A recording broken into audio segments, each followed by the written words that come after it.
नमस्कार, सी न्यूज भारत में आप सभी का स्वागत है। यूपी बुलेटिन में शुरुआत करेंगे औरैया से, जहां सपा युवजन सभा के प्रदेश सचिव ऋषभ त्रिपाठी के साथ अज्ञात बाइक सवार युवकों ने की मारपीट।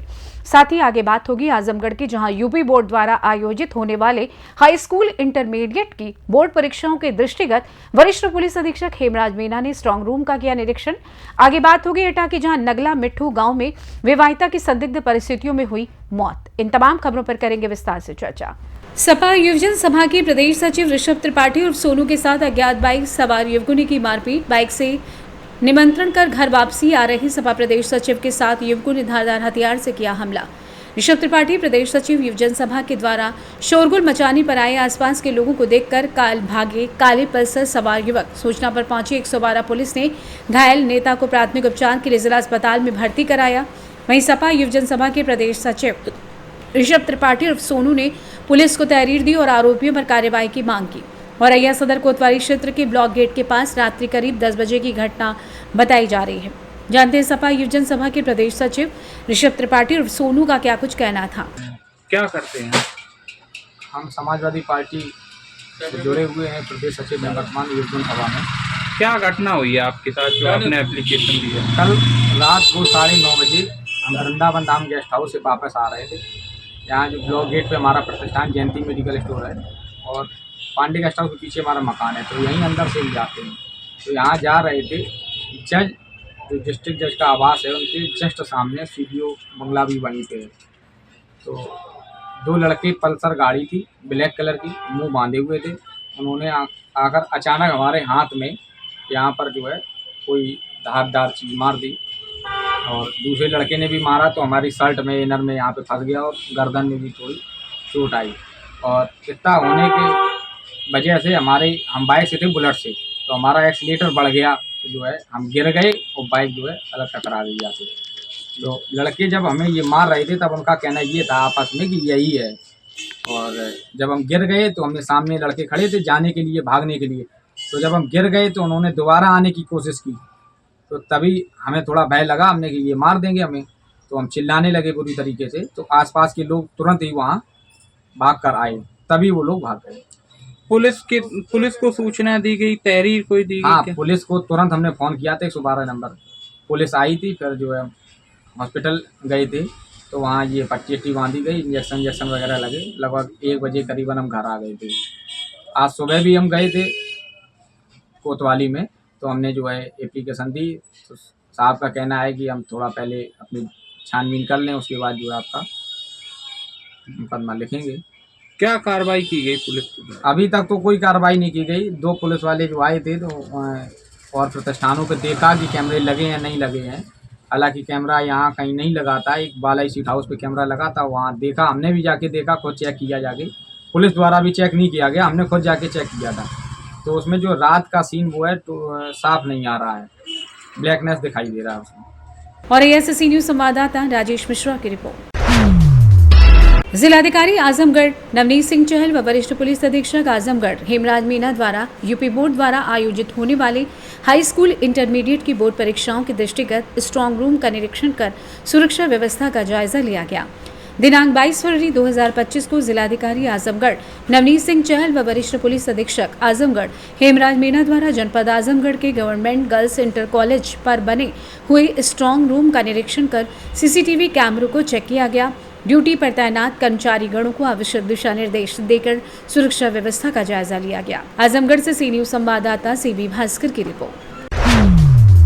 प्रयागराज में आयोजित महाकुंभ में भारत ही नहीं बल्कि कई देशों के लोग आस्था की डुबकी लगाने पहुंच रहे हैं। ऐसे में जनपद बहराइच जेल प्रशासन की पहल पर जेल में निरुद्ध हजारों की संख्या में कैदियों ने भी महाकुंभ के गंगा जल से स्नान किया और अपराध से दूर रहने की सौगंध दिखाई।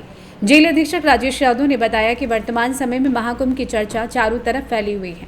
ऐसे में जेल में बंद कैदियों ने महाकुंभ के जल से नहाने की इच्छा जाहिर की, जिसके बाद से शासन से अनुमति मांगी गई। उत्तर प्रदेश सरकार से अनुमति मिलने के बाद महाकुंभ के संगम से पवित्र जल मंगवाया गया और जेल के भीतर मंत्रोच्चारण एवं वैदिक रीति रिवाज से एक बड़ा कुंड बनाकर महाकुंभ के पवित्र जल को एकत्रित किया गया और इसी जल से जेल के भीतर बंद सभी कैदियों ने स्नान किया। यही नहीं, पवित्र जल से स्नान करने के बाद कैदियों ने भविष्य में अपराध न करने की सौगंध भी खाई।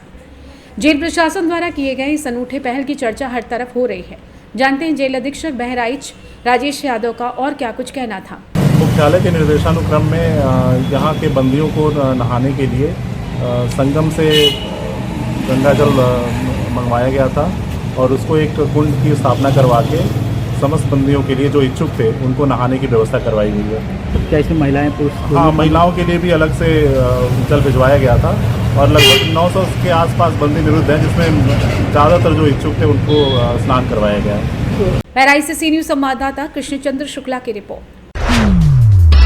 एटा जिले के जसरतपुर थाना क्षेत्र के नगला मिट्ठू गांव में विवाहिता की संदिग्ध परिस्थितियों में मौत हो गई। मायके वालों ने ससुराल वालों पर दहेज के खातिर हत्या करने का आरोप लगाया है। मायके पक्ष की लिखित तहरीर के आधार पर जसरतपुर थाना पुलिस ने पति सहित 7 लोगों के विरुद्ध दहेज हत्या का मामला दर्ज किया है। जानकारी के अनुसार शुक्रवार देर शाम महिला का शव घर के अंदर लटका मिला। ससुराल वाले महिला को फंदे से उतारकर किसी निजी चिकित्सक के यहाँ ले गए, जहाँ डॉक्टर ने उसे मृत घोषित कर दिया। गांव वालों ने सूचना जसरतपुर थाने पुलिस को दी। वहीं सूचना मिलते ही पुलिस मौके पर पहुंची। पुलिस ने घटनास्थल का बारीकी से निरीक्षण करते हुए जानकारी आला अधिकारियों को दी।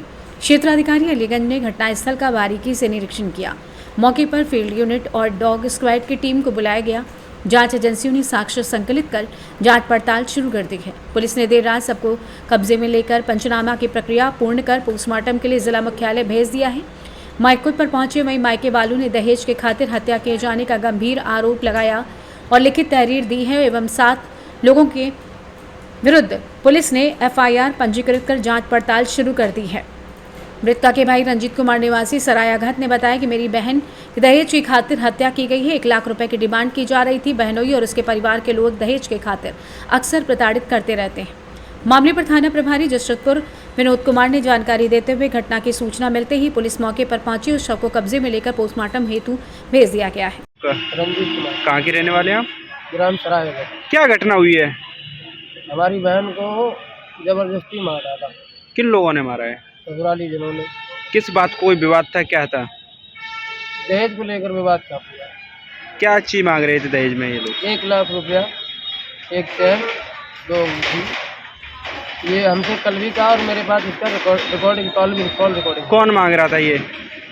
हमारे बहनोई और उनके घर वाले। तो आपको सूचना कैसे मिली थी इनकी? इनकी सूचना हमारे मामा के घर से मिली। क्या सूचना मिली थी आपको? आप गए थे तो मृत अवस्था में मिली थी या कैसे?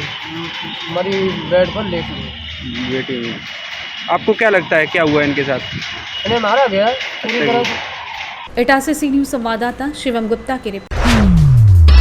संभल जिले की पंचायत सहायकों ने आज जनपद मुख्यालय स्थित बहजोई कलेक्ट्रेट पहुंचकर जिलाधिकारी के नाम ज्ञापन सौंपा। पंचायत सहायकों ने ये ज्ञापन मुख्य विकास अधिकारी को सौंपा, जिसमें उत्पीड़न से मुक्ति, मानदेय वृद्धि और अन्य महत्वपूर्ण मुद्दों को लेकर 12 सूत्रीय मांगे रखी गई हैं।